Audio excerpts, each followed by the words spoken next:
Another episode where Alicent chooses to make a wrong decision.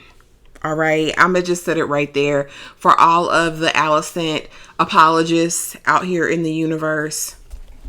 Don't be timid when you ain't it. Love upon it, give along, need it. My name is Ashley, and this is My Sweet Perspective, where I give my take on all things TV and movie related, and I am here to put you on, okay? She ain't right. She ain't right to her core. In the church house, she still decided to make the wrong decision, y'all. But I am back to give my quick thoughts on House of the Dragon Season 2, Episode 3. We don't have a title yet. And don't forget, tomorrow night, Monday at 9:15 Eastern Standard Time, the panel will be together, okay? And we will be talking all things House of the Dragon Season 2 Episode 3 then, okay? But y'all, let's get right into this.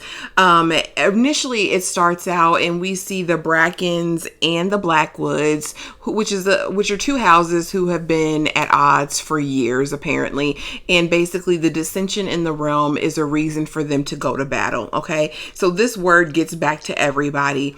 Rhaenys, who I feel should be Hand of the Queen at this point, is sitting down with Rhae and is like, listen, Rhaenyra, you need to talk to Alicent. That's going to be the only way to get things resolved peacefully, if that's even possible. Rhaenyra is like, no, I don't trust him, especially after everything that's happened. Let's wait on Daemon and see what Daemon does, okay?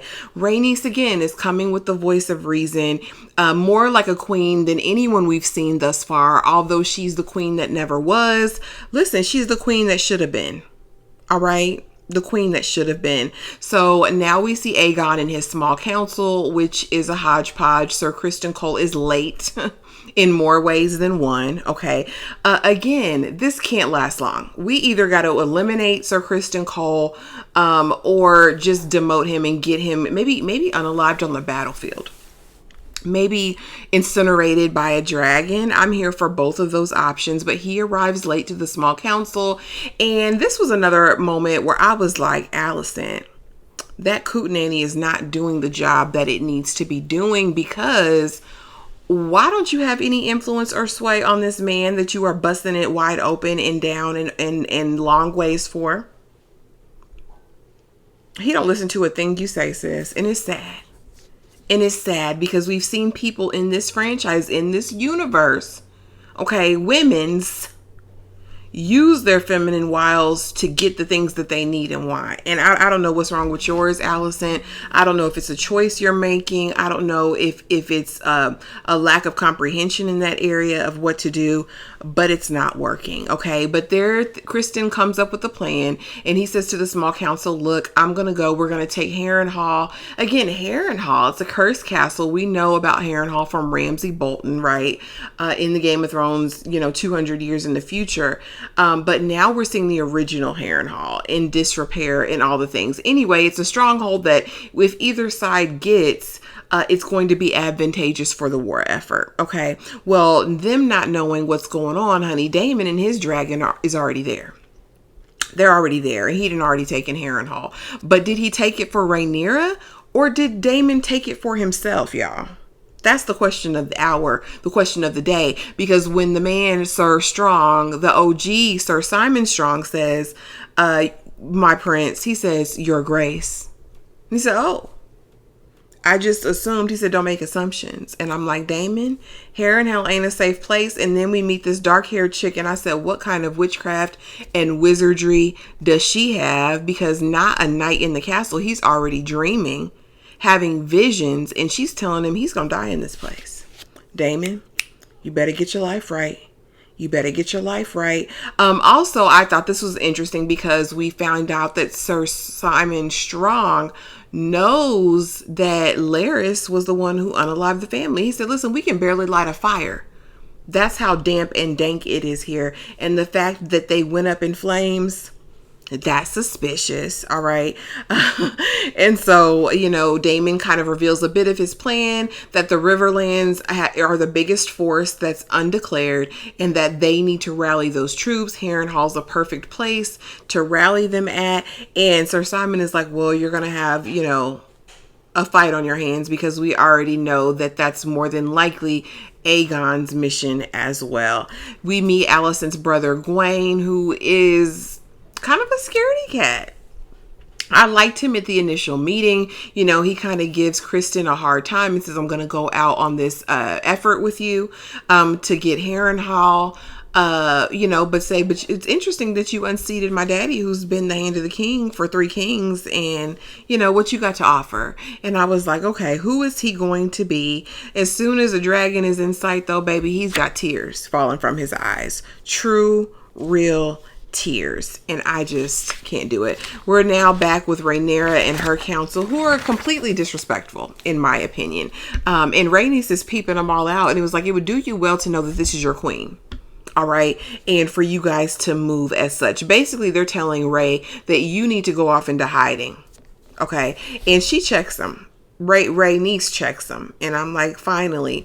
She goes to see the sea snake and is like, listen, we need you. We're going to need you at the council. And they begin to talk about legacy. And she makes the proclamation, or presents the idea, that Rhaena should inherit Driftmark. You know what I mean? It's either her or the youngest son of Rhaenyra that she had with Laenor, which we know is problematic. We also see Sea Smoke, his dragon, is super disgruntled. And my thought in the moment was, Ray, why don't you give his dragon to his niece who doesn't have a dragon? But no, she's got grander plans for Rhaena, which is to go play nursemaid to her younger children. I ain't like it. Baela and Rhaena have a talk as they're saying their goodbyes. And, Baela is like, well, don't look at it as a bad thing. You're going to be safe. The babies are going to be safe. And there might be something else in it for you. She sends 2 dragons, Syraxis and Stormcloud, because Lady Jane Eyre basically made her a deal that if you send me a dragon, I'll open up my doors to you.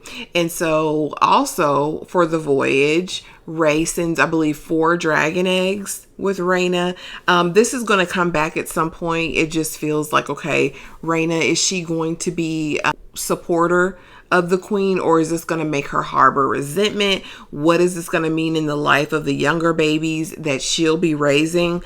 I'm interested to see what that's going to be like. Now we have Helena and Alicent. Helena says, listen, I forgive you. She says, because Helena, even though I do believe that she's on the spectrum, she's very different. She is a brilliant woman who is very much in tune with what's happening around her, right? And she's like, I am grieving Jaehaerys, but I don't know if I should be. I don't know if I'm worth that. And when we were surrounded by the small folks on your dreaded mission, and, she was like, they lose more babies than we do.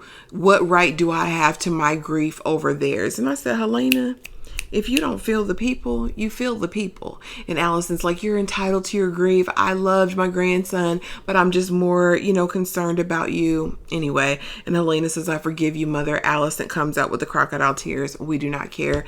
Aegon is with his frat boy circle. He's getting ready for battle, honey, wearing Aegon the Conqueror's, outfit, and thinks he's going to do something. Larys gets in, plants another seed, honey. Child, the people are saying that Alicent is sending you out so that she can reign in your stead with Aemond at her side. And Aegon's like, well, stop them. And he's like, you know what, Larys, you're useful. I know my father said he didn't need a master of whispers, but I need one. I want you to be it. Honey, that was the worst thing he could have done. Larys gonna get in there and play all kind of games. Do you hear me? Do you hear me? Later on, honey, we see Aegon at the pleasure house, and we meet a new character, Ulf, right? We officially meet him, and he claims to be the bastard brother of Daemon, the uncle of the king, the uncle of Rhaenyra, all that, honey. But soon as he's big and, with his mouth going on and on and on about it, Aegon comes in the bar. All the drinks on me, okay? Because he's ready to party and get his squire some nookie. They finally go to the pleasure house, and he's looking for one specific hooker, I guess, right? Goes through all open and everything. And baby, when I say it was full frontal parental advisory, they showed everything. We saw all Aemon's business. We saw some woman going the guac 2000 on somebody. We saw everything. I was like, okay, what we doing here? This is giving very much X-rated. And so he goes through the last, little bedroom and sees his brother curled up in the fetal position with that old hooker. And, starts teasing him and everything. And I don't want to be the one to say it, but to me, it feels like Aegon might go at the hands of his brother. He keep messing with Aemond. It's not a smart look. It's not a good idea. I need him to stop. But do y'all think that Ulf is really the bastard son of Balon? What do you think? I need to know your thoughts, if he's just faking or if this is really a thing. Okay. Let's see. I need them to just pull out the dragons. Honestly, I'd probably be like Daemon if I was in this story, because when Baela saw Sir Criston Cole and Gwaine in the woods, I would have burnt the trees down. And I know Ray said, don't engage. I would have engaged, because get rid of them. But Baela comes back, reports her findings, and they're like, dang, he's already doing it. And she's like, well, I'm going to trust Daemon, but you can't trust Daemon because Daemon has his own mission, honey. Woman is prophesying to Daemon, and then Ray and White Worm are talking because Rhaenyra says, I need to talk to Alicent face to face. And she's like, well, Queen, there may be a way to do this. Now, White Worm has weaseled her way in. She is going to be a part of the court and potentially the Queen's Master of Whisperers, right? Because she's got all of the intel. Her only ask, aside from being, put in court, is that she gets to get retribution against the High Towers for displacing her, burning her out of house and home, and all the people that worked for her. Okay.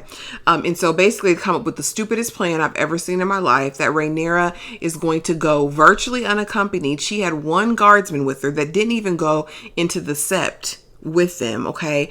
And she poses as one of the sisters of the seven or whatever, and goes in there and confronts Alicent with her knife. Again, so stupid.